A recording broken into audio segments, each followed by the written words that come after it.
Here's another thing that doesn't work. In the Varga charts, the divisional charts, I used those charts as charts, the whole chart, for a good 4 or 5 years. They didn't work. So for the career, I just look at the 10th house, planets in the 10th house, the ruler of the 10th house and where it is. That's all I look at. And the first house, a little bit. If it's marriage, I look at the planets in the 7th house. Where is the ruler of the 7th house? I don't use aspects. I don't use the rest of the chart. And I get very good results. But if I use the chart as a whole, it doesn't work. And I have done this for 20 years because occasionally I will go back and say, maybe I'm wrong. I have a lot more experience. Let me go back. Still doesn't work. And the one that I do use works very well. So let me get this right, because I wanted to ask this as a question, because I think around 10 years back I was told by one of my friends from US that you don't go much deep into divisional charts. Navamsha is the max that you go. Is that correct? Me? Yeah. No, I use the Dasamsha and the Navamsha. Those are the ones that I use. That's it. Others, many of the others, the timing, the birth time has to be real accurate because they're more time sensitive. But those are the ones I use. Other people, if you get good results, you get the results the way you get them. If those Vargas work for you, that's fine. But that's what I use. I don't use Nakshatras very much. I use the Nakshatras that are terrible, like Aslesha and Vishaka and a few of the others. I don't use Nakshatras the way other people do. I read these books, and they give all kinds of psychological impressions. I don't believe that that's the way the Nakshatras were. The Nakshatras were about how many children you're going to have, the wealth. The Nakshatras was the horoscope, in my opinion. And when I see planets in Vishaka, I don't care if it's Venus, Jupiter, Moon, Mars, they don't work well. Those planets don't work well. When I see planets in Aslesha, Moon in Aslesha in Cancer, Jupiter in Aslesha in Cancer, they don't work well, in my experience, with clients. They don't work well. So there's nothing in these books. When I read the books on nakshatras, if it's this nakshatra, the person will be this way, and he'll be that way, and he'll be this way, and he'll be that way. That doesn't tell me anything about why 7 different planets in that nakshatra, none of them function well. Doesn't tell me anything. So I don't think that's the way. This is a big disagreement for other people. But, you have to be very open-minded. If somebody tells me they use the nakshatras and they get great results, I will bow to them. Please, use the nakshatras and tell me about my life. If it's accurate, that's wonderful. But that's not what I see. This was a thing when I was in India, both with Adya and Santanam. Sometimes they would say something. I said, "My God, that's so accurate. Why?" And they would point to the horoscope, and it would make no sense to me. And I would say, "This is just psychic." Or they would make a prediction that you couldn't make from astrology. It's too. Your grandmother is going to not like a certain food, or that's excessive. That's extreme. But predictions that were like that you couldn't possibly get from a horoscope, they would make them, and I say, "Where are you getting that?" Well, it's psychic. Give a taste to our audience of some of their predictions. Just give a taste. Yeah, and I do not fault them. You should use anything that you can use. No, Mr. Braha, I'll insist again. Humbly I will insist. I'm afraid I've just insulted the people that love nakshatras and love this. No. But I don't. What I'm saying is, Mr. Santana and Padia, do you remember some of their predictions? Some of their fascinating predictions of any horoscope? They're in my books, and they don't help people to learn. I want to teach people things. They weren't. I did not get those kind of spectacular predictions so much. I mean, I remember even Padia. I said, "What will my Saturn dasha be like?" Because my Saturn bhuktis I would go to the top. I'm a very shy, introspective person. When I was an actor, I would get the smaller roles, but when I would get to a Saturn Bhukti, I would get the lead. When I hit the Saturn Dasha, I wrote my first book, or not the Saturn Dasha, but the age of 36. No, that was a Saturn Bhukti. I hit the age of 35, and it was a Saturn Bhukti. So what will my Saturn Dasha be like? He said, I think it'll be spiritual. And I'm thinking career, fame, this, that. But when Sailor Bob came and taught me non-duality, it was the end of the two biggest features of my life were craving enlightenment and, to be honest, fame and big career. They mean nothing to me anymore. This is bizarre because I think about this quite a bit. I still have a horoscope. I still have money, the second house. I still have, all the different realms. Religion and philosophy, I have not read a spiritual book since Sailor Bob left. It's over. The seeking is over. And I'm in a Saturn Dasha, and Saturn rules the 9th house. And the career, I'm in the Saturn Dasha. I can see, I can feel it. When the Saturn Dasha began, I was not doing much astrology, and then Kapil Raj had me do a YouTube. And suddenly people are contacting me from all over the world. This is the Saturn Dasha. So if there was a desire in me now to go out and really have a big astrology sanstha, but the desire's not there. So I respond. If people come to me and say, I want some knowledge about Advaita, I always oblige them. If they say, come and do a YouTube on astrology, look, you could see I love teaching. But believe me, I don't walk around thinking, I want to teach somewhere. I want to teach. The desires are not there. So his prediction was that it would be spiritual, and spiritual has, now had I not had those experiences, I could see that. I could see, But there were a lot of predictions, but they're in all my books. Okay. Here's another thing. Marriage compatibility. Yes. So I got to Fairfield, Iowa 25, 30 years ago, whenever it was. And I'm seeing couples come into the room, and they would say, we had our compatibility done. We had 62 points in the Kuta system, the Hindu Kuta system of points. And our marriage is terrible. We got divorced. Then I would see people, we have very few points. Our marriage is great. I saw this over and over and over. I said, what is this? So I went to look at the Kuta system. You get points for having good vehicles. You get points for having good children, points for having good career, and then for compatibility, for being happy together, you could get two or 3 points out of, there's like 10, 15 different categories, and being happy with the other person is one little one.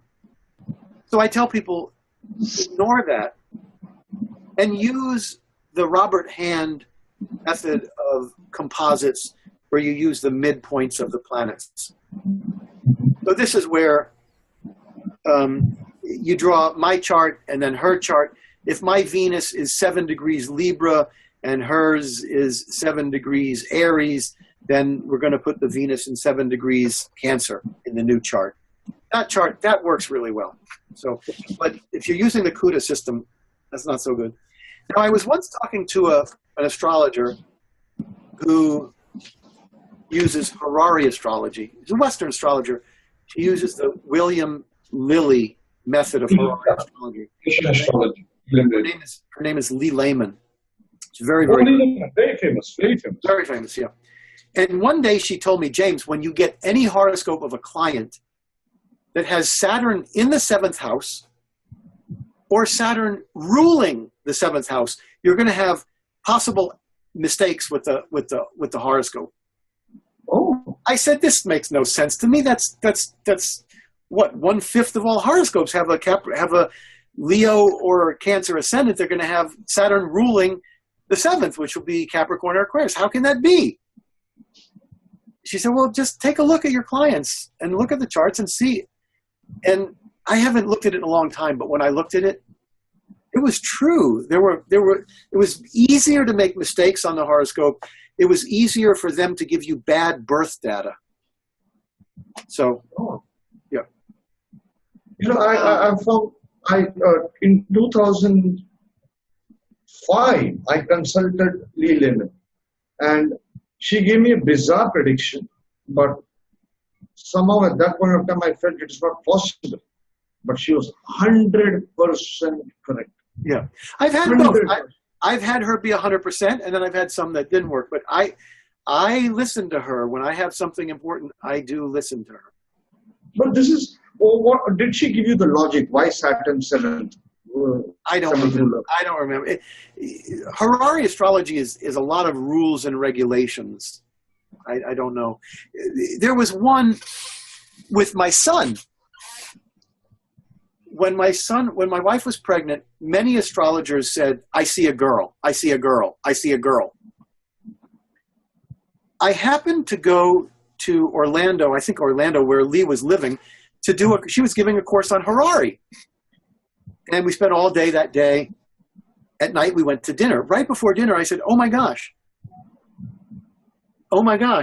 we could ask a Horary question. Will it be a boy or a girl? We asked the question.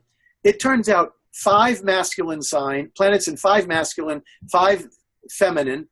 She says, in that case, the scriptures say to use the 4th house. The 4th house held the moon in Scorpio or something that she said was feminine. We had a boy.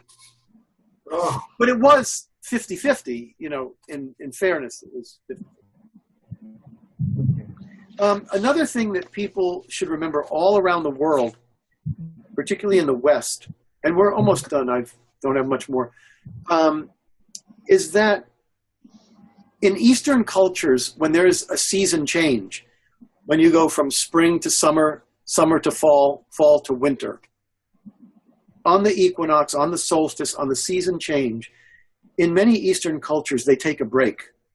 They have a ceremony, which is basically to say, let your body get accustomed to the new season. So I always avoid doing stressful work or anything major. A day or two, like the day before the solstice, like a day before the season change, the day of the season change in particular, the day after. People that do acupuncture, they will tell you, I get so many phone calls from people in pain right around the solstice. So I actually send emails to my friends saying, season change coming, take a break, take it easy, don't get stressed out. Very important. Wonderful tip. What? Wonderful tip. Thank you. Happiness in the horoscope is seen from Venus and the 4th house. End of story. A person could have a lot of money, a lot of fame. They could be miserable.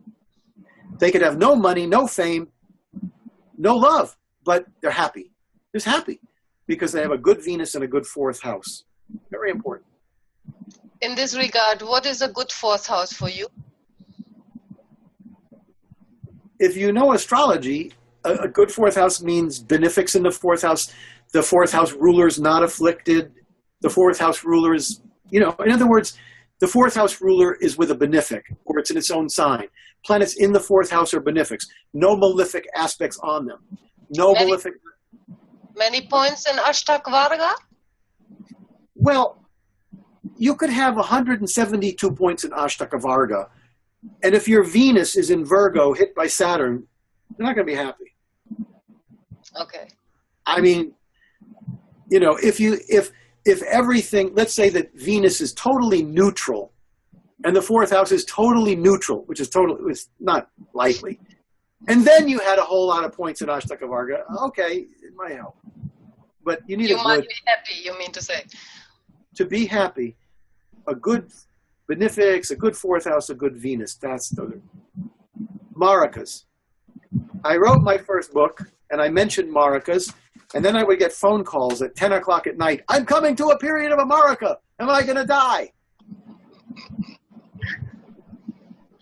Maracas are planets in the 2nd house in the 7th house, ruling the 2nd house, ruling the 7th house.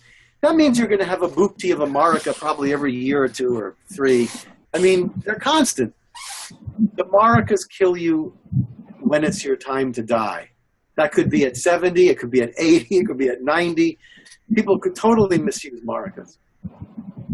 So, I've spoken for quite a long time, and with my pleasure. No, it's been our pleasure, James. Yes. Two, three questions, if you permit us. James. Yes. Somewhere down the line, do you feel you have tried to always see a horoscope in its absolute simplicity rather than going into too much of specifics? And it has served you well in your practice, has it? I see the person as a whole. In other words, there are astrologers that may have more specific predictions of something that's going to happen. When people get my readings, I don't make hard and fast predictions unless they are really, really strong. I warn them. I say, look, this is what it looks like coming, or here you've got a great period coming, etc. But what I really do more than anything is I do that. They get a real strong picture for what's coming in the next 3 or 4 years or whatever. But what I really do is to look at their life as a whole. I can tell you this. My whole astrological life, I wish I could get a reading on my own life from somebody else that was done the way that I do it. And that's because when I see a chart, I see, like, people will say, what am I going to get when I get a reading? I say, I can't tell you because I have to see what is there. Every horoscope is different, and sometimes the horoscope will be much more about their internal psychological process, which is causing them problems. Sometimes it'll be more about there's a destiny that needs to be fulfilled. It's different with every one. I had this lady about a month ago, and this person was someone who has a destiny. And she is so ready for this destiny, and somehow she's holding back. And I'm saying, look, you keep asking me, to give you something like, if you did this, then it would happen. If you do this, then I said, it's all there. I can see it. And I would explain it to her from the horoscope. So it's just different, it's.